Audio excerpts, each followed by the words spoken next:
Cauți o performanță puternică pentru a-ți ridica prezența digitală? Introducerea Titan Xe223, soluția de Versal VPS complet configurabilă.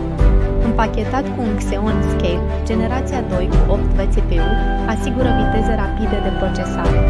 Cu 32 GB de RAM DDR4, vei experimenta viteze de transfer de date extrem de rapide. Bucurați-vă de stocarea NVMe de 350 GB, care susține eficient nevoile dumneavoastră de date în creștere. Cum rămâne cu extinderea? Poți opta pentru stocare HDD suplimentară completată cu RAID 6 pentru o securitate robustă. Experimentează o performanță uimitoare cu 9 K8 la 4K și viteze de citire-scriere de până la 2 GB. În plus, primești un slot de backup gratuit și un IPA-IPv4 dedicat pentru nevoile tale. Nu doar atât, bucură-te de un trafic de mare viteză de 25 TB inclus în planul tău. Dezvăluie această putere cu Titan Xe223 și preia controlul asupra lumii tale digitale astăzi,